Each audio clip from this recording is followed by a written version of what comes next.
It's said that we have two lives, and the second one begins the day we realize we only have one. Now, I made this film because of a pattern. For 30 years, I've worked with people from 62 countries, CEOs and teachers, soldiers and parents, people at the top of their game, and people whose lives have just collapsed. And what most of them have in common is not their problems, it's the operating system underneath. See, most people are living somebody else's life, not because they chose to, because somewhere along the way, usually before we're old enough to question it, we've been handed a set of beliefs about who we are, what we're worth, and what's possible for us. And most people have been running on that programming ever since. The trouble is, that programming doesn't announce itself. It just runs quietly, shaping everything. So people try to fix the wrong things. They change jobs, they change partners, they change cities, and some of it works for a while. But eventually, the same patterns show up again and again. Because, as Einstein said, you cannot solve a problem at the same level of consciousness that created it. Now, what you're about to watch is a film about 4 people: Scott, Paula, Matthew, and Nick.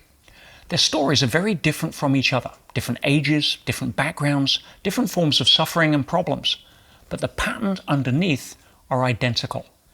Every one of them was carrying this invisible weight that they didn't even know was there, and every one of them found a way to put it down. Not by trying harder, not by thinking more positively, not by changing their circumstances, but by transforming at the deepest level of who they believed themselves to be. My name is Peter Sage, and I've spent my life trying to understand why some people transform positively and others just stay stuck. And I made this film because I think that the answer to that question matters, not just for these 4, but for you. So here's what I would ask. As you watch these stories, don't just listen to what happened to them. Listen for what you recognize in you. We all know it's possible to have the same relationship, but with different people. We all know what it's like to have different jobs, different careers, but earn the same level of income. That's not down to circumstances, that is down to a pattern. Because if something happens once, it's an incident. If it happens twice, it's a coincidence. But if it happens consistently, it is a pattern. And patterns are driven by something unconscious. So look at this journey you're about to take through that lens. And I promise you, you're going to recognize something. And that recognition is where it all begins. I'm sat shivering in an attic with my family, thinking I'm not really achieving very much. It was just me at home with 2 very sick parents, socialising with friends, drinking, eating. I was an angry person, annoyed with life, but I felt so powerless to change it. I was searching for a feeling that wasn't there when I was sober. I now didn't have a career. I didn't have the same level of income coming in. My children had grown up. I've just wasted my whole life. I've had all the opportunities and I've just squandered them. It terrifies me. And my dad died.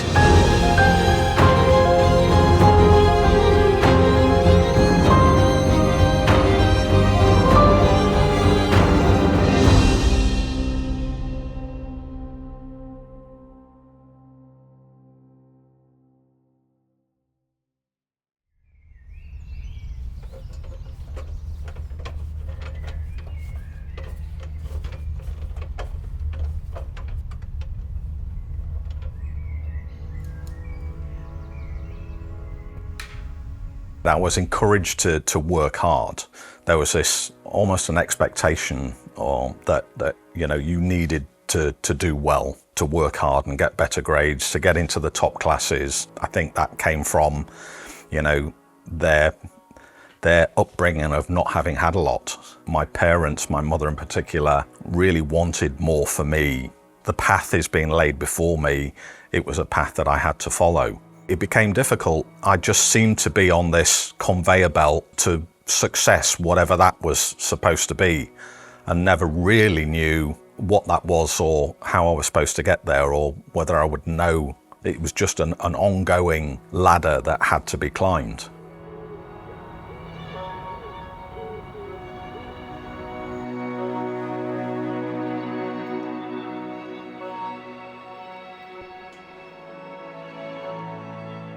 When I went to school, I had a good time at school up until probably the age of about 8 or 9. And then I started to get teased and bullied. But I learned very early on how to make people laugh to kind of cope with that. My dad was really good at amateur dramatics. He was on stage quite a lot. The family would then join in. So we all kind of learnt at an early age how to put on a front. So I was the joker, I was the clown, I would make people laugh to diffuse problems before they started. I would make myself the butt of jokes before other people would make me the butt of jokes, if you see what I mean.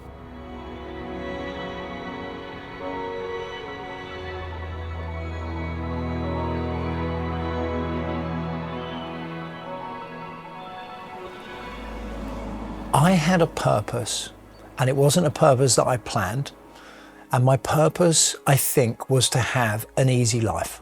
I pretty much winged it. I used serendipity to just allow my life to unfold. I was living a life of default rather than design. So I fell for the trap of success is leisure, pleasure, distraction, and escapism.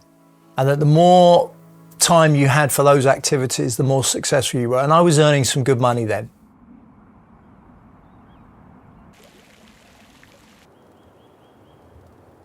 I had a sales career which began when I was around 18 years old. I worked in many different areas of sales, door-to-door knocking, and working in retail stores and working with estate agencies and every different type of sales. I was an account director in the City of London, which meant that I got to spend my time schmoozing and trying to charm clients in nice restaurants, but there was not really any meaning. I was an angry person, annoyed with life because I expected things to be different. I thought that when I grew up I was going to be a professional footballer or a movie star or something super cool like this. That's not where I was.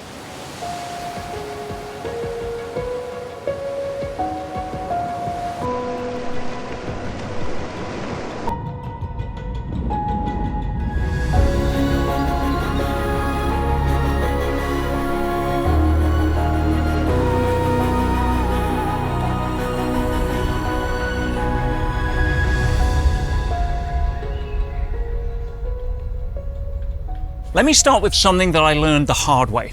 For most of my early life, I was running on a program that I never installed. Now, it wasn't all bad. There were good things in it, things like discipline and drive and the will to work.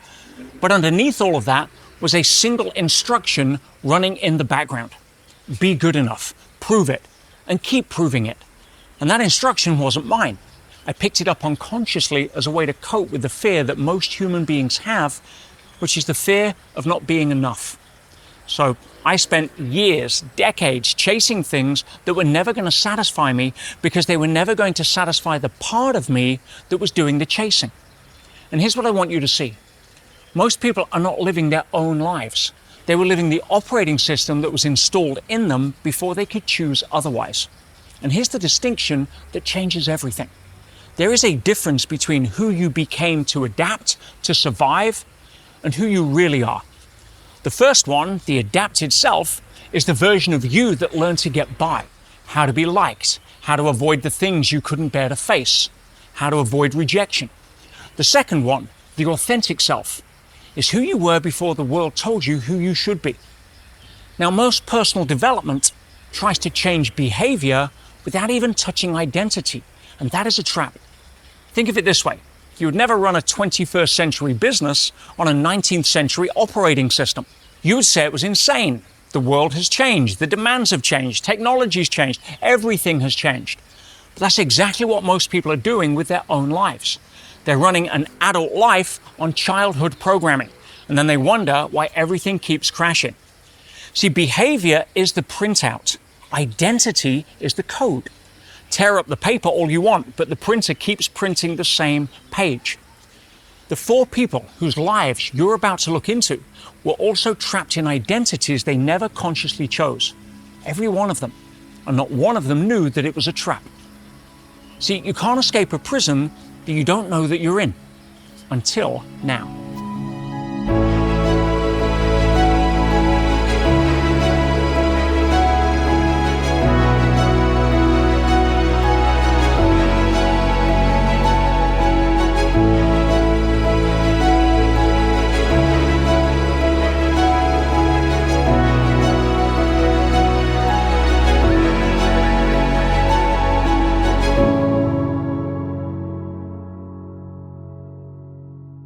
I grew up, I was born on a low-cost government housing estate to two loving parents, and that's one thing that I can say probably did have an impact.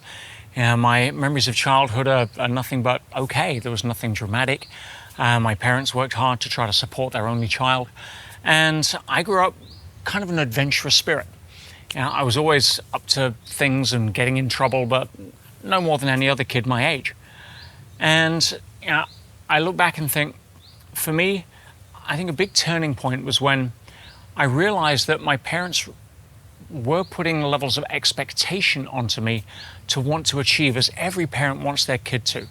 But I saw that almost as an impossible task, from the place of, oh my goodness, what have I got to do in order to make my parents proud of me, to please mum and dad? Now, that's probably not what was going on in their mind. And so most of my childhood, and certainly into my teens, and certainly when I was leaving school, it was all about, how do I prove to the world I was good enough, which was really driven by the insecurities as a young man to get over the fear that I thought that I wasn't.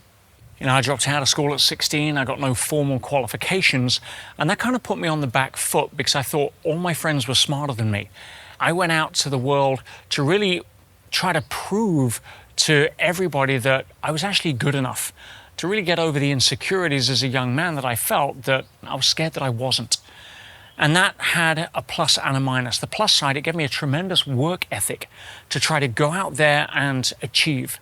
And that made me financially successful at a young age. I was in my early 20s buying Ferraris and flying Concorde and doing all the things that my friends at school that had gone the academic route thought were incredible. But underneath, I felt really hollow, really empty, because I knew I was still just me. I may have got lucky, I may have done some things, but I was seeking external validation to really cover up a lack of internal validation. I remember one of the biggest downfalls that affected me emotionally was when I lost my first business. Not the first business I had, but the first business that I lost, which also led to making a lot of people redundant and out of work. And that hurt. It hurt because for the first time, I realized my actions, my entrepreneurial spirit, the decisions that I was responsible for were also greatly impacting other people, and not just them, but their families, their ability to provide for their kids. And that hit me pretty hard. I was 23 years old. And I'm like, whoa, I need to grow up, and I need to grow up pretty quick, because I can go and live on baked beans or dog food for 3 months and deal with it. But when my choices affect others, that's a huge moment. And I think every parent comes to that realization. Now, I never had children, so for me, that was kind of one of my parenting moments when I felt responsible for many mouths to feed based upon my decisions. And so, that was tough. That was an emotional event for me that really drove home the lessons of what it means to take personal responsibility, not just for yourself, but for your actions and how those actions affect others.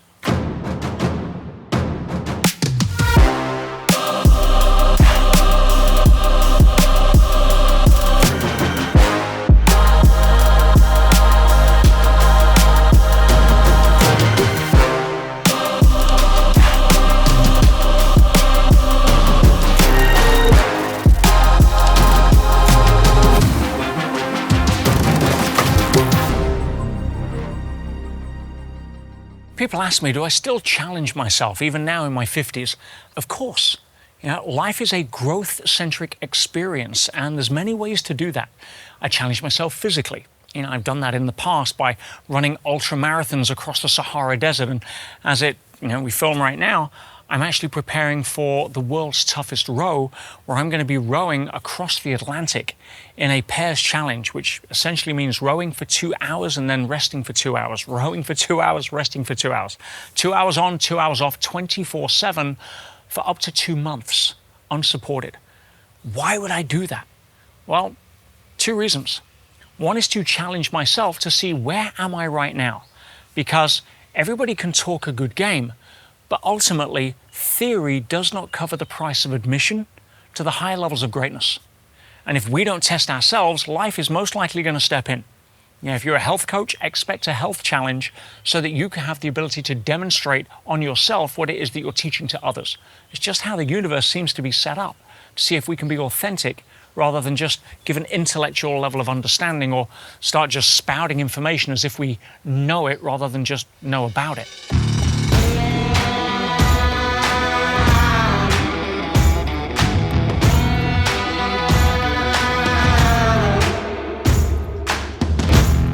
I love music.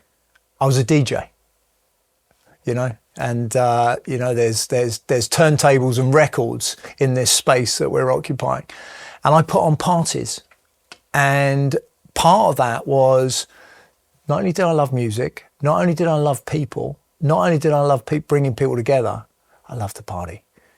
All right, and what came with party? Drink and drugs. That made me feel great. I realized what I was doing. I was searching for a feeling that wasn't there when I was sober and going to work and doing the routine of life. I was trying to escape reality, and I'd do anything to not feel the pain of normal living. The cocaine got me. And when you've got an addiction is when you're doing it on your own. And I spent probably 5 years of my life on my own, taking cocaine and destroying my wealth, my health, my relationships. And so I became very good at partying because I loved being around people. And that became the blessing and a curse for me. But the irony is that through that avenue of being around people, I ended up alone. My son ended up sleeping in what had been my old room, and my wife and myself ended up sleeping on a mattress in the attic, which over the winter was quite hard. We ended up with several blankets and a woolly hat on just to keep the cold out.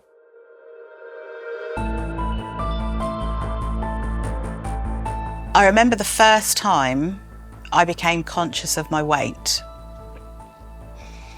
And I was on holiday with my parents. There were just the 3 of us. And I'd made friends with a girl. I was about eight years old. I'd made friends with another girl who was there. And we spent 2 days having an absolutely brilliant time. And then on the 3rd day, another family came with another girl.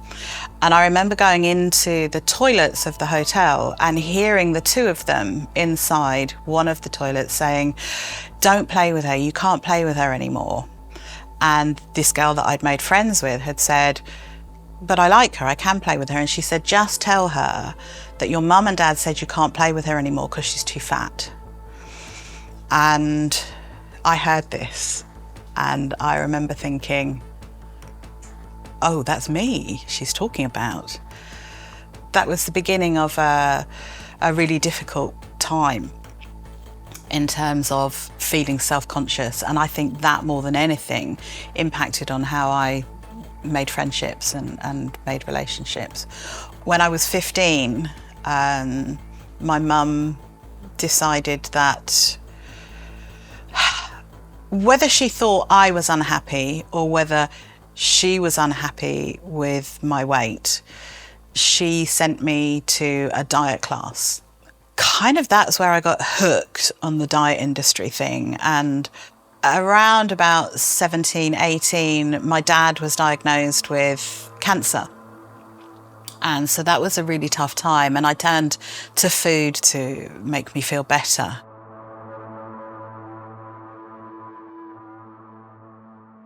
Between the ages of like 18 to 24, I was looking for anything to kind of get a thrill out of life. But I'd smoked a lot of cannabis. On the weekends, I would always be getting drunk with my friends. That would potentially turn into the use of cocaine in different moments and things like this.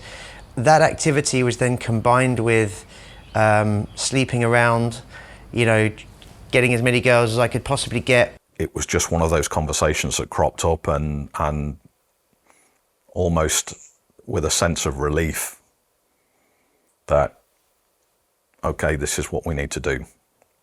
I ended up getting divorced from my wife.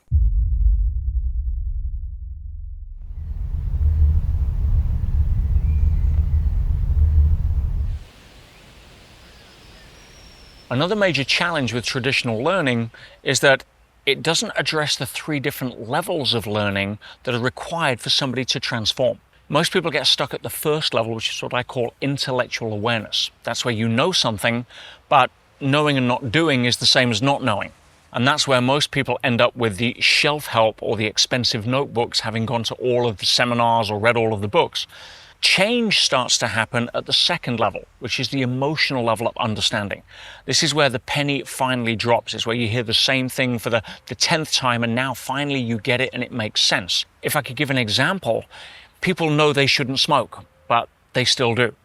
But if you go to the doctors and they say, if you have one more cigarette, you're likely to suffer a fatal stroke, boom, now you have an emotional level of understanding of something you intellectually previously knew, and that has far more impact on changing behavior. You go home, you throw your cigarettes away, you vow never to go back. The problem is when people get into the emotional state, they think that that's it, I'm done. And we know that it's not. Transformation happens at the 3rd level. That's where you shift your identity. So if you become a smoker who's quit, you're almost guaranteed to go back. Why? Because your identity is, I am a smoker, and I'm now using willpower to try to say no to a cigarette. And willpower always has a time limit. Whereas if your identity is now, I am a non-smoker, it's effortless. Somebody offers you a cigarette, it's no. Why? You don't smoke. You, as in the identity, doesn't smoke.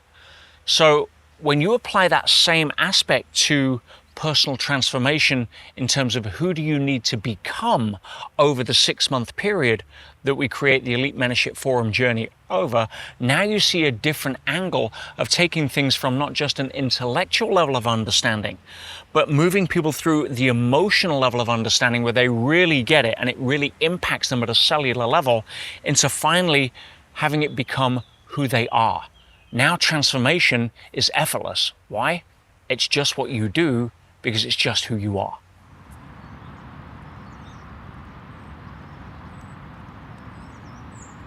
This room here was known as the Hunker Bunker, all right? I had my turntables, I played records every day for 100 days. I showed up in lockdown. I felt great because I had a purpose, I had a meaning, I had a reason to get out of bed in the morning, but I couldn't sustain it. So I got a glimpse of what it was like to make a start to recovery. I changed, but I didn't have transformation.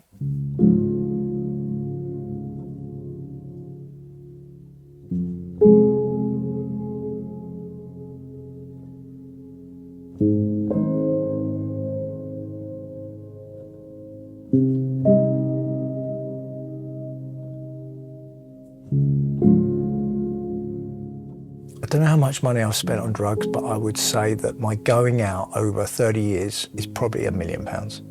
So not only did I have mum at home who wasn't well, my 2 sisters had moved out by that time, and it was just me at home with 2 very sick parents. Really what my story was, a serial underachiever. You know, I had all this potential, but it was just locked away. My dad died. And then my mum died. And I just kind of hit a wall. I remember one morning sitting at my desk and a report came in. I opened an email or whatever, and something inside me just switched. I turned my computer off, I picked up my keys, and I left, and I never went back. I just walked out. And this is a huge thing. You're the head of a school. The level of responsibility to just walk away. But I had no alternative. There was nothing else I could do. And I remember driving home along the motorway thinking, all I have to do is just turn this wheel and I'll hit the central reservation and it'll all be over.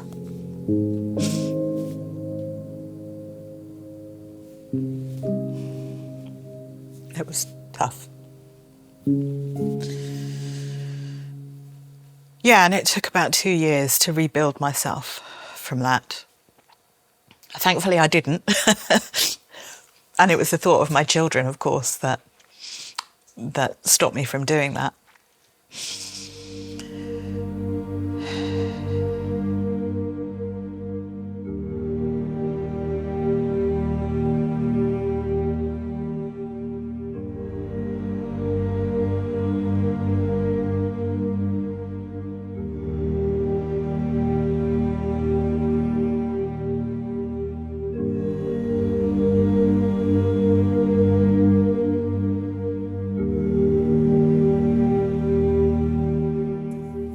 So I now didn't have a career.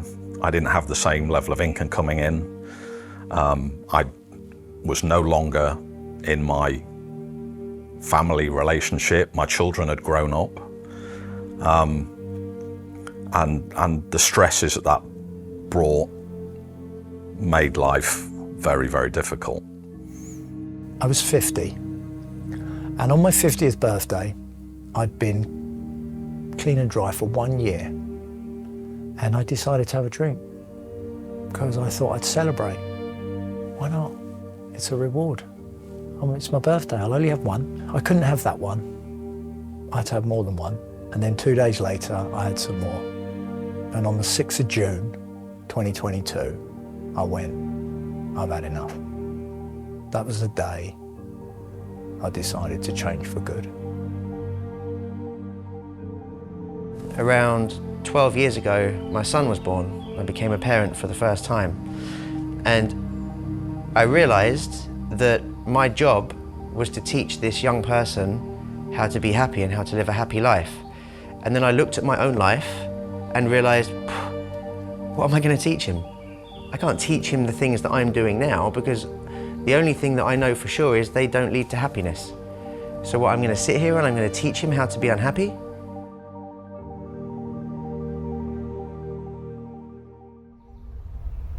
Every one of those 4 people reached a moment, a single moment, where something shifted, where the cost of staying the same finally exceeded the fear of changing. And I call it the line in the sand moment. And in my career, I've watched it happen thousands of times.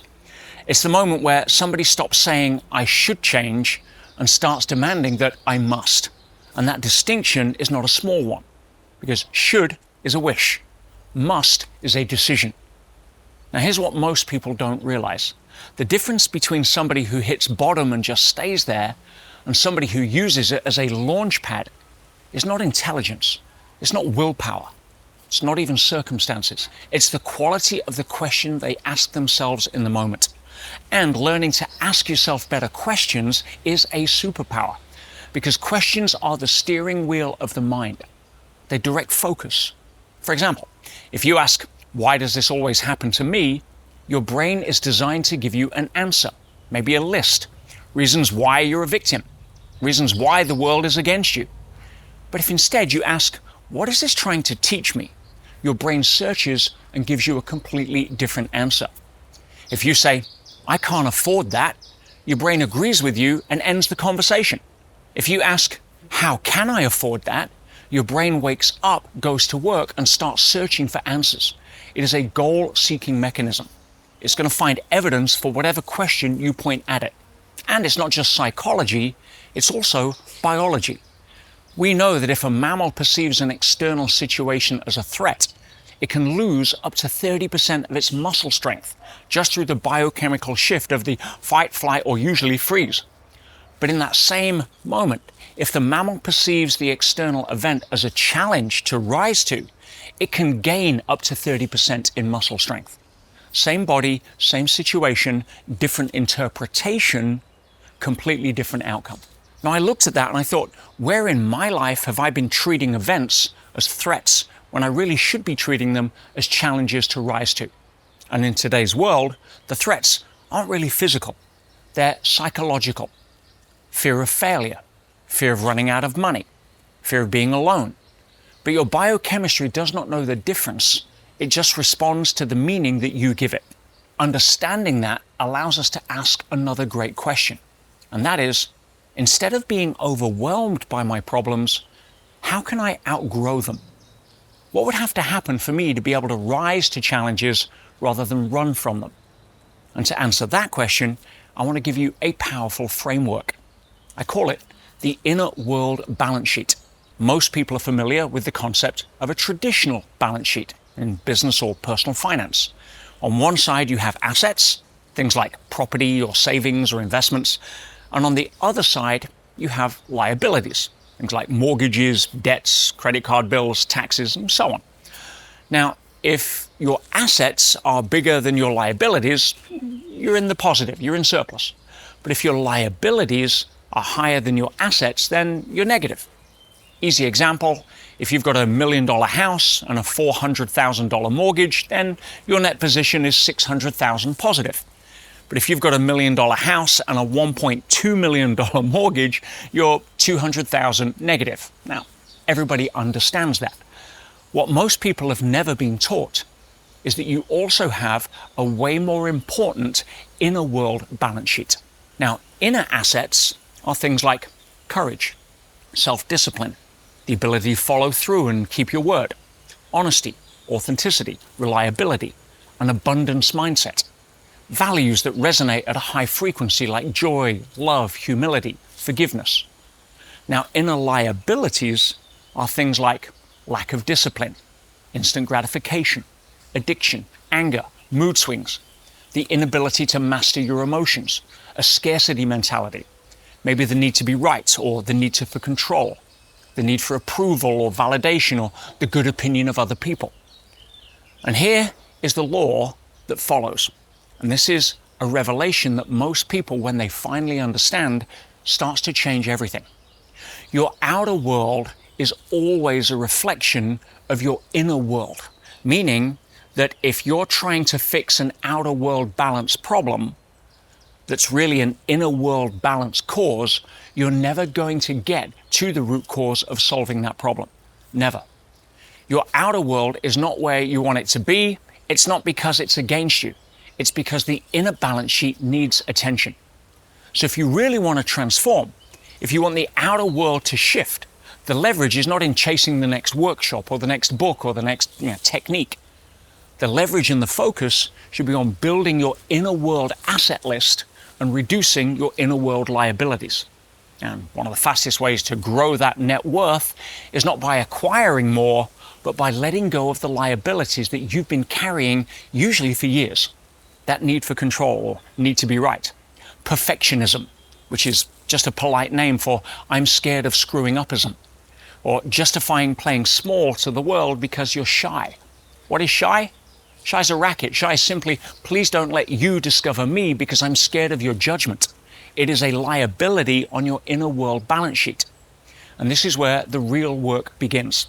And for many people, it does take that line in the sand moment for you to finally agree to do it.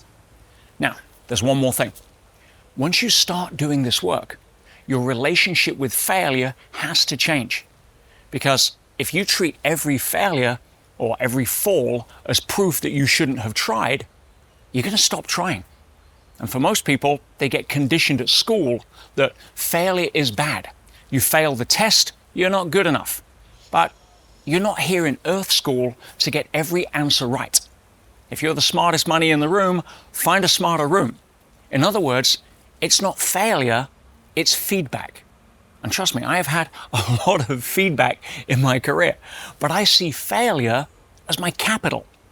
Every fall, every misstep, every wrong answer or decision, or uncomfortable lesson is the currency that I'm paying for the next level of who I'm becoming. If you see it as punishment, you're going to withdraw. If you see it as tuition, you're going to keep going. Are you focused on looking at what you've lost, or are you focused on looking at what you've learned? That difference, that shift in perspective, is the difference between a life lived in victimhood and a life that gets stronger every time something doesn't fit your pictures. Because at the end of the day, you don't get better at tennis by playing people you can beat. You have to lose enough times to be able to build the skill. And the 4 people in this film, every single one of them learn to play that game and enjoy it and become better because of it.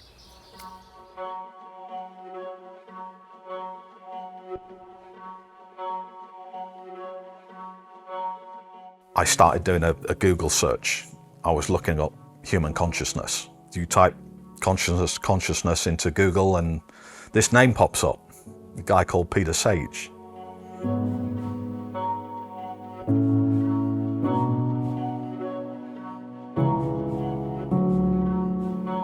I found out about Peter Sage online.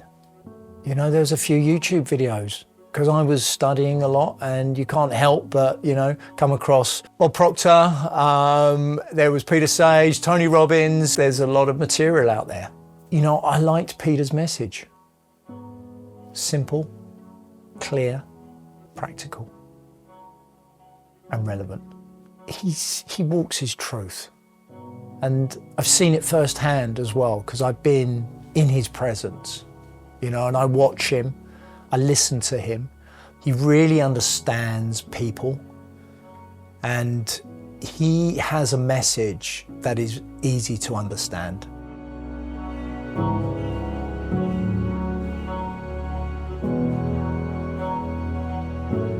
I had a phone call, and it's funny how everything happens for a reason. It was a friend of mine, a guy that I used to work with. He called me up and he said, "Oh, I'd heard that you'd broken your back. How are you? What on earth happened?" And we were chatting, and he said to me, "I've just started doing this course with this guy called Peter Sage." He said, "You would absolutely love what he talks about. It's everything that we used to talk about when we shared an office together. Absolutely brilliant." And he said, "It's £350. And I said, "I'll stop you there. It sounds wonderful, but I can't afford £350. So I made a phone call. I did a lot of research online. I watched some of Peter's videos, and I thought, oh yeah, okay, this is really interesting. And I made the phone call and I signed up to USM. USM is kind of an entry level to EMF, the Elite Mentorship Forum. So I signed up to do that. And within, I would say, 6 days, I'd gone from I can't afford £350 to I can't not afford EMF.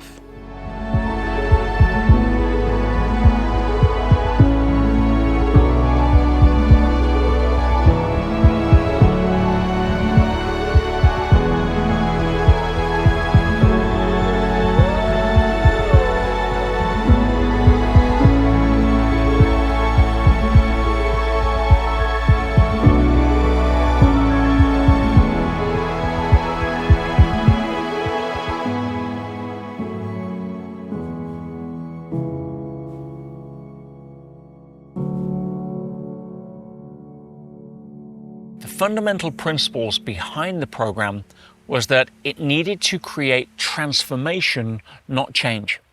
There's a huge distinction around that, because most people are seeking change. They're trying to change. They take programs, attend workshops. They're always trying to create some sort of change in their life, but change is temporary. You can change water to ice and it'll change back depending on the temperature, whereas transformation is different. Transformation is from caterpillar to butterfly. You can't go back. And that's what this program needed to do.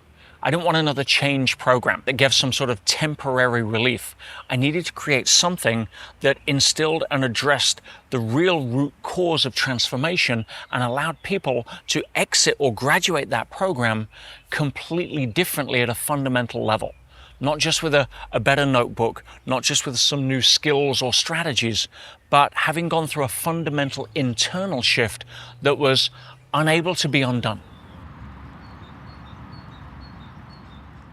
Peter and I have a mutual friend, and this mutual friend called Steve actually was in a conversation with Peter. Peter said, I'm looking to really take the EMF and the MBS, the Elite Mentorship Forum and the Millionaire Business School out there. It's got so much potential, and I really need someone to be my head of sales to lead that side of the business.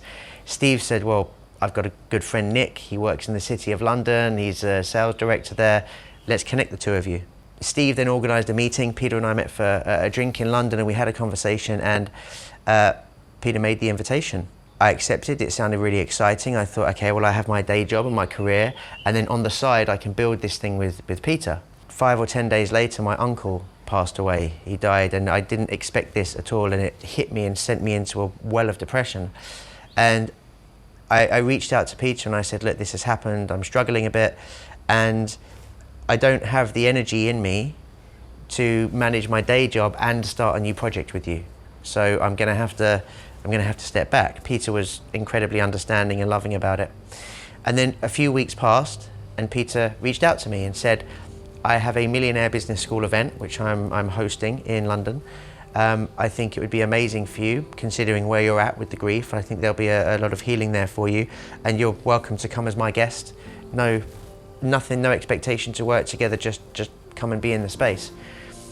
So I accepted. I was kind of blown away by the sheer generosity of that. And I remember turning up to the event, and it was in the first few hours of day one, and Peter built us up to a particular exercise, and there are 400 people in this room. We all did the exercise together, and we were closed eyes when we were doing this. And this was my first real deep experience of Peter's work. And I was in tears. I was having the most incredible experience of my life, and it was all related to my childhood with my parents, and it was just wow.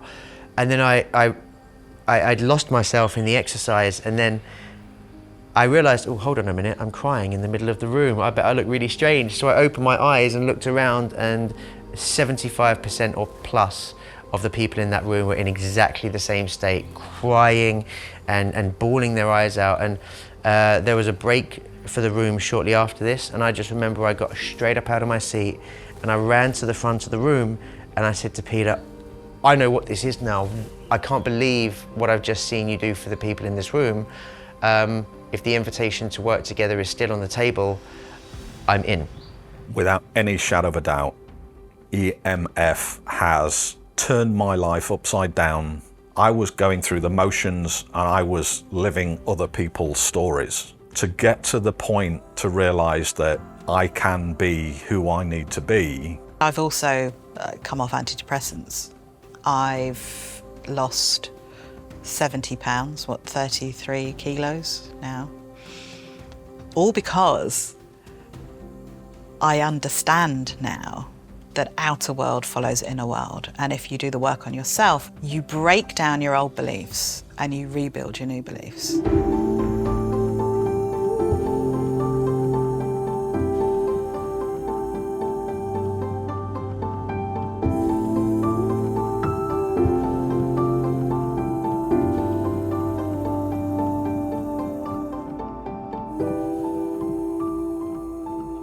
Science is the study of natural laws that tell us what's going on in the outer world. The science of transformation is the study of natural laws that tell us what's going on the inner world. It's like having two bank accounts. We have a financial bank account that most people are familiar with, but we also have an emotional bank account. And most people have it wired so that their emotional bank account follows their financial bank account. If they get some money or they're doing well, they feel good. If they lose some money, they get an unexpected bill, and now they lose their job or they're in scarcity, their emotional bank account also drops. But what we were never taught in school is that the emotional bank account is a leading indicator, not a lagging indicator. You get strength in the gym by lifting the weights. You don't say, give me the strength, then I'll lift the weights. You get heat from the fire when you put in the wood.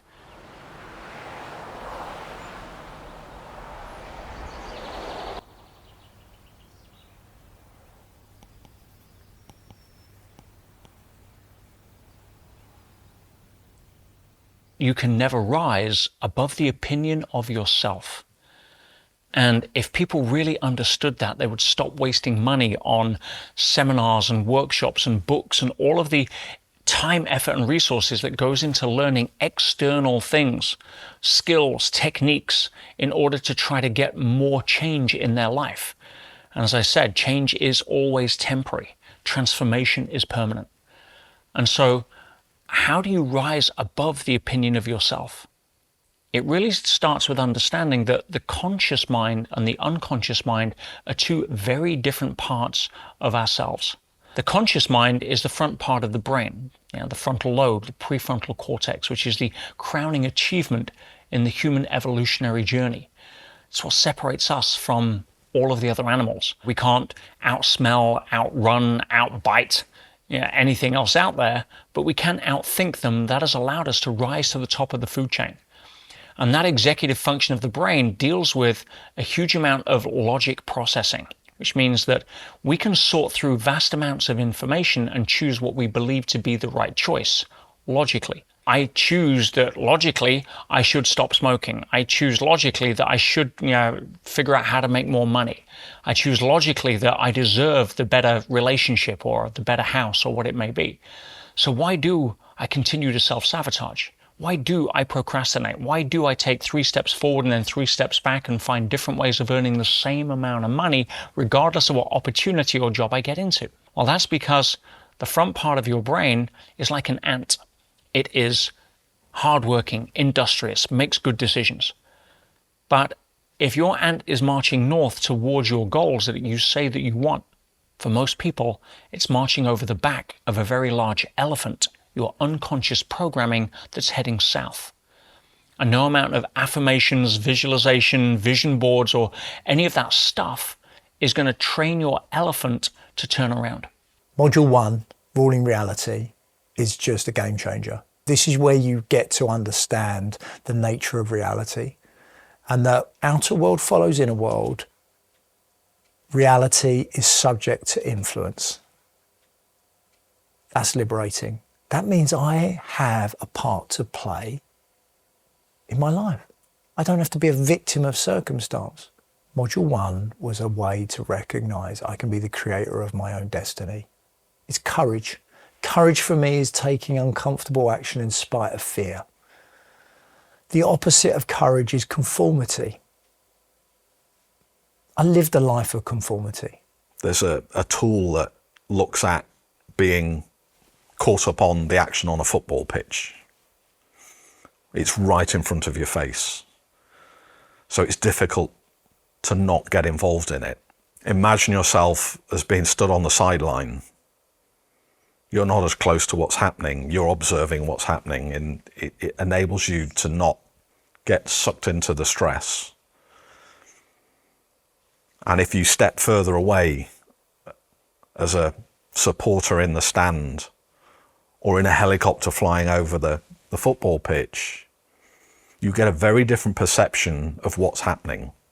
So creating a different sense of being able to observe what's happening rather than being embroiled in the emotion of what's happening, again, allows you to make better choices and better decisions and not get caught up in the emotion of whatever event is happening for you. I was absolutely blown away by the quality and the quantity of the material. It completely blew my mind, absolutely blew my mind. I mean, the material, amazing, really amazing. Peter's delivery just makes it so easy to understand. If the EMF was only that one module, or if the EMF was only any one of the modules on their own, it would be life-changing. But the fact that there is then as many as there are, and they complement each other, and as you go through it, everything builds upon the last and sets you up for the next, it's just breathtaking.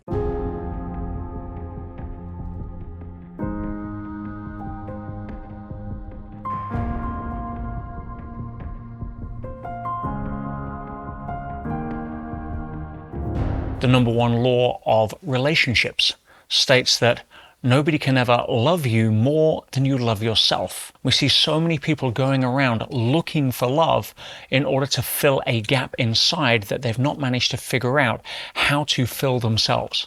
So they go around like this half circle, looking for another half circle to complete them. And the challenge with that is that even if somebody does adore you, you won't be able to feel it.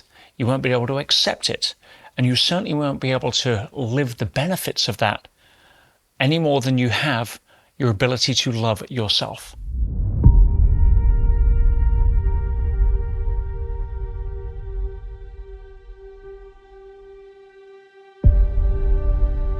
So I can say I am not the same person that I was 3 years ago.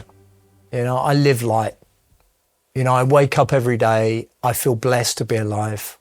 When you do the inner work, when you take that decision to go on a journey of self-discovery, there is a gift at the end of the tunnel. There is magic, there is light. And, you know, I'm living the light now. I am now self-employed. I have my first client. I am benefiting from my pension, which I took early. Living the life that I wanted to live, that I visualised living. I don't have a commute. I work from home. I can travel, I can work. I'm already doing that. I've published my first book, and I've done all of this within a year of Elite Mentorship Forum. Going through EMF, as I said, is not just a program. This is not just 6 months. This is now how I live my life. It's how I show up. I am still learning who I am. And that's okay, because I understand that that's why I'm here.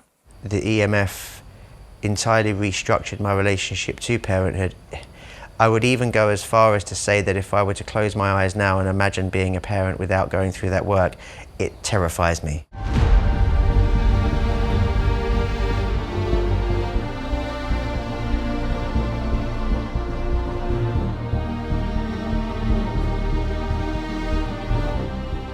You know, I've actually found my calling. My purpose is to teach transformation.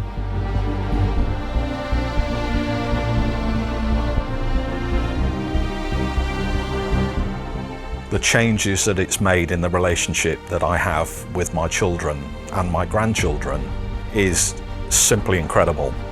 I've been given the opportunity to show up with my children, to apologise for some of the mistakes that I feel I made. That was worth the money that I had to find in the first place alone. My daughter has also now been able to go through EMF, and the changes that it's made to her life and the life of my granddaughter going forward is simply priceless.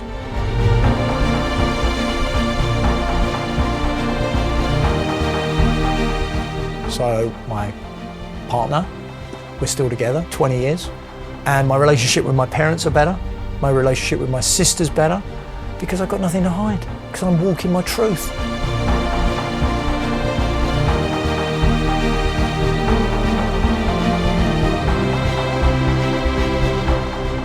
My mission, my purpose is to be where and do what is needed of me.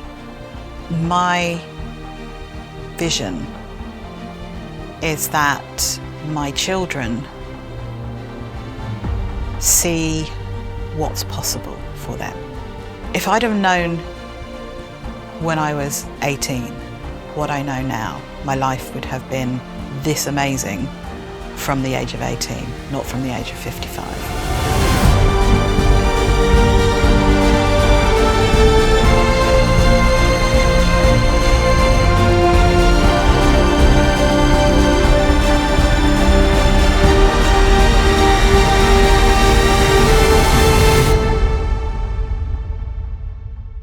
Let me bring this together for you. What you just watched is 4 people, 4 very different stories, 4 very different forms of problems and challenges and suffering. But it's actually just one story, the same story, the human story. And we come into this world whole, but somewhere along the way, we forget. We build an identity based upon survival, on approval, on what the world tells us we really should be. And we spend years, sometimes even decades, living from that borrowed identity, wondering why, despite doing what we think is everything right, there's that quiet ache that just won't go away. And then, if we're fortunate, something breaks. Not breaks as in goes wrong, breaks as in breaks open. The shell cracks. And for the first time in a long time, we catch a glimpse of who we actually are beneath all the programming. And that is the moment of truth. That is the line in the sand. And what happens next depends entirely on what you choose and decide to do with that glimpse. Scott, Paula, Matthew, Nick, and so many others have all walked that path. And every one of them will tell you it's not easy. Transformation never is. But every one of them will also tell you this: it was worth it. Every moment, every tear, every breakthrough, worth it. I remember at my 50th birthday many years ago, somebody asked me, "How do you feel about turning 50? And I said, "Are you kidding? I'm more excited about the next 50 years than I am the last 50. And I was pretty excited about the last 50 because I see life as that adventure. I see life as an opportunity to express who we are, win, lose, swing the bat, go play the game. And that mindset has carried me through more lessons, more feedback, and more adventures than I can count. And it's the mindset that I never want to lose, because I don't want to get to the end of this movie, film my final scene, whenever that may be, whether it's tomorrow under a bus or 50 years from now, and look back with regret. Because the reality is, we all have a final scene in our own movie. And when we get there, if we're lucky enough to be able to choose the last words that come out of our mouths, I'd want to look back on my movie and say, wow, now that was spectacular. That was a movie I would pay to watch again. And of course, what does every great movie have? It has everything: comedy, tragedy, drama, romance, highs and lows, all of the aspects of a life fully lived. So here is where I want to leave you. If anything in this film stirred something in you, if you recognized yourself in any of these stories, I want you to know that what you felt wasn't weakness, it was wisdom. It's the part of you that knows there is more, much more, because there is.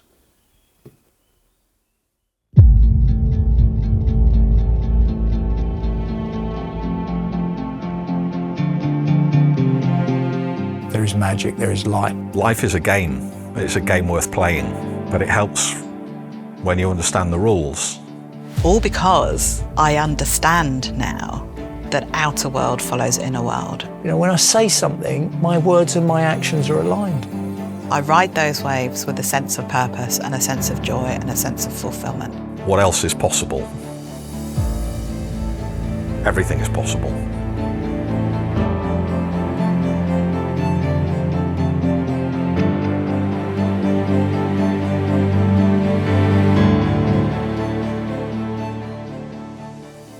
I said at the beginning of this film that we all have two lives, and the second one begins the day we realize we only have one.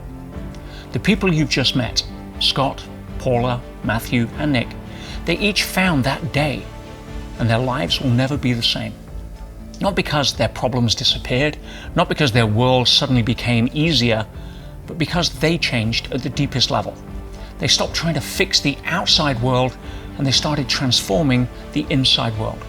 And when they did that, everything else reorganized itself to match. Now, I don't know where you are in your life right now. I don't know what weight you're carrying.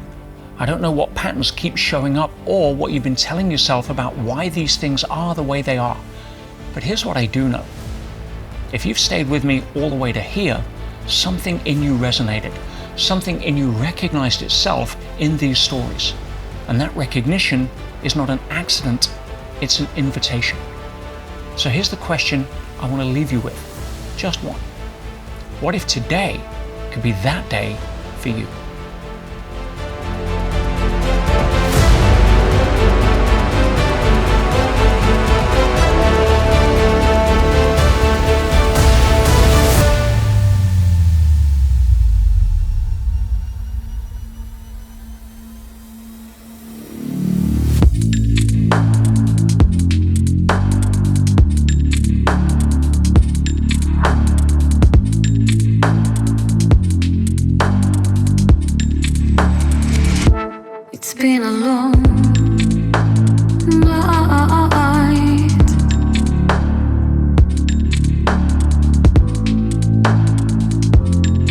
dark skies glowing.